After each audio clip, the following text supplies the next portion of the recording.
Na década de 1950, os Estados Unidos e seus aliados da Europa Ocidental, ao olharem o mapa, viam que a maior parte da população mundial estava sob algum governo socialista. Naquele momento, a ideia de uma grande colaboração, coordenada e organizada dos países socialistas parecia ser verdade. E caso fosse, seria questão de tempo até que a Terceira Guerra Mundial começasse e a União Soviética invadisse o oeste da Europa.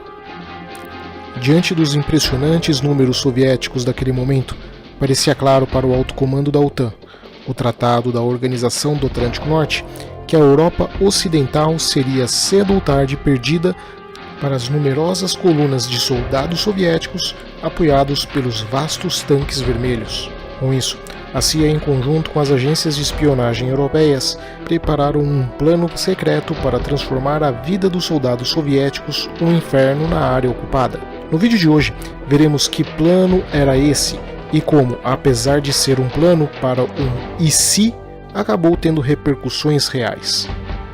Mas antes disso, não se esqueça de dar o seu like, se inscrever no canal ativando o sininho e compartilhar o vídeo com todo mundo que você conhece. Sem a sua ajuda, eu não terei chances de continuar trazendo material de geopolítica, história, espionagem, crime organizado e outros temas interessantes de segurança. Meu nome é Adriano Peta e esse é o Geopolítica Mundial.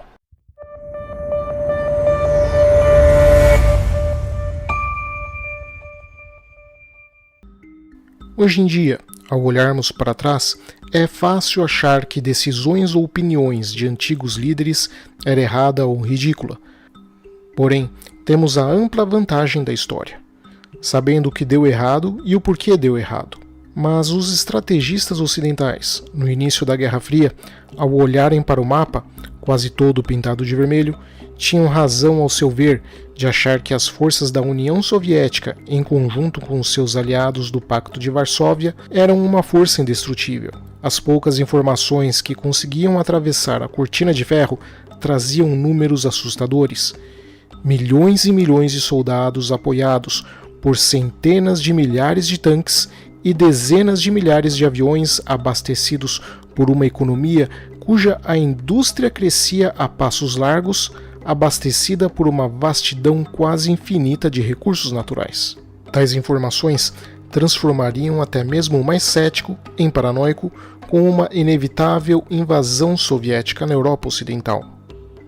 É claro que agora sabemos que muito dessas informações estavam muito erradas, e o mapa não era todo vermelho por igual, mas em diferentes tons de vermelho. Assim, a OTAN, criada justamente para lutar com os soviéticos, esperava uma guerra, mas a força que eles podiam contar e organizar naquele momento permanecia muito limitada, e por muitos anos havia uma certa expectativa de que a União Soviética poderia sim ser capaz de dominar toda a Europa. Logo, planejando o dia em que a Guerra Fria esquentaria, a comparação com a Segunda Guerra Mundial logo surgiu. Quando os movimentos de resistência em muitos países europeus atormentaram os ocupantes nazistas entre 1939 e 1945, as forças de resistência antinazistas, que mesmo improvisadas, causaram profundos distúrbios nas linhas alemãs. Portanto, quanto mais cedo os planejadores pudessem se preparar para um cenário de ocupação soviética, melhor. Inicialmente, as agências que participariam na criação das redes subterrâneas que ficariam para trás, além das linhas inimigas, foram a CIA dos Estados Unidos e a M6 do Reino Unido. Mas outros atores importantes de serviços de inteligência de vários outros países europeus também acabaram vindo a participar da rede. Para estabelecer essas redes, as agências ocidentais recrutaram indivíduos dispostos a participar dessas atividades perigosas, que por sua vez recrutaram subagentes adicionais. A ideia era a criação de células pequenas com conexões mínimas e compartimentadas, ou seja, caso os agentes fossem capturados pelos soviéticos, não teriam muitas informações a serem extraídas, mesmo em caso de tortura.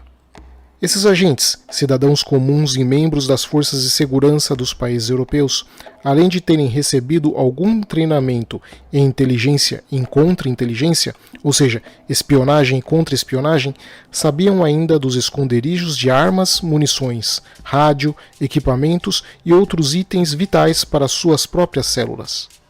Isso, sem falar, é claro, do treinamento em sabotagem, guerrilha e terrorismo. Em pouco tempo, o número de agentes dessas células passaram de algumas dezenas para centenas de membros e rapidamente atingiu milhares e dezenas de milhares em seguida. Mas será que a existência dessa super-rede subterrânea de superagentes equipados e treinados para ficarem para trás em caso de invasão soviética não seria uma ficção de espionagem, mas uma historinha da teoria da conspiração da Guerra Fria?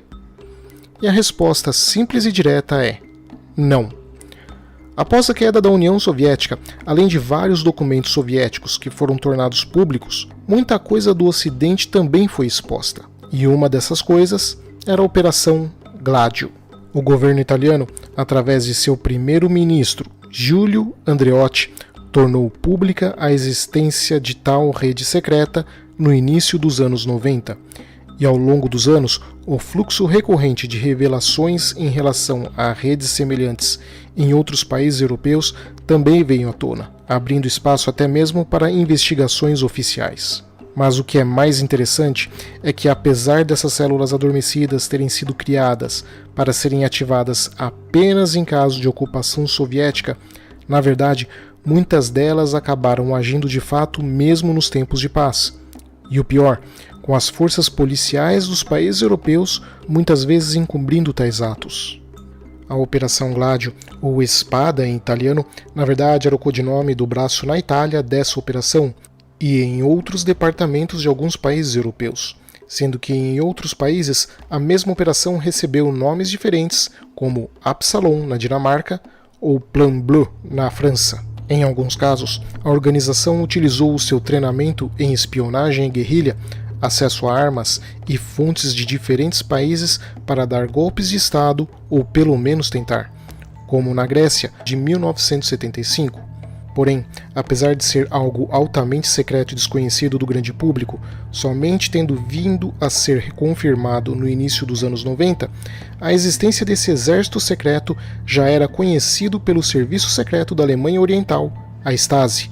Fato confirmado em 1976, quando a secretária Heidrun Hofer, do Serviço Secreto da Alemanha Ocidental, a BND, foi presa depois de ter revelado os segredos do exército alemão ocidental a seu marido, que era um espião. Entre esses segredos, a existência da Operação Gladio e os nomes de alguns dos membros do braço alemão dessa organização. Ou seja, provavelmente, se a Stasi sabia, a KGB também sabia. Até hoje, a hierarquia de poder da Gladio permanece obscura, sendo mantida em segredo das lideranças europeias pós-Guerra Fria por muitos anos. Quando a União Europeia soube da existência da Gladio, aprovou uma resolução obrigando aos seus membros a investigarem para revelar o que estava acontecendo. Mas até 2016, apenas Itália, Bélgica, Holanda e Suíça o fizeram. Um grande ponto de interrogação, portanto, permanece sobre o papel que a Operação Gladio desempenhou, e se continua a desempenhar, influenciando os eventos políticos da Europa. Parece muito provável que o Deep State dos países da Europa Ocidental controle essas forças, seja por meio dos serviços de inteligência nacionais ou de uma forma mais informal. Mas o que preocupa não só as lideranças políticas europeias, mas também outras organizações, como a mídia, é se eventualmente ataques terroristas de bandeira falsa poderiam acontecer. Infelizmente, a partir daqui, não há evidências sobre o grau de profundidade e o nível de atividades desenvolvidas pela Operação Gladio. Apesar de hoje ser devidamente reconhecido como fato histórico e devidamente documentado, sendo um tapa na cara daqueles que alegavam que isso se tratava de uma mera teoria da conspiração, há ainda dúvidas de até onde essa organização foi e se ainda existiria hoje, uma vez que, apesar de reconhecido, poucos países se deram ao trabalho de investigar isso de forma clara e transparente. E na sua opinião, Será que ainda existe essa organização? Deixe a sua opinião nos comentários e não se esqueça de se inscrever, dar like e compartilhar o canal com todo mundo que você conhece. Abraços e até a próxima.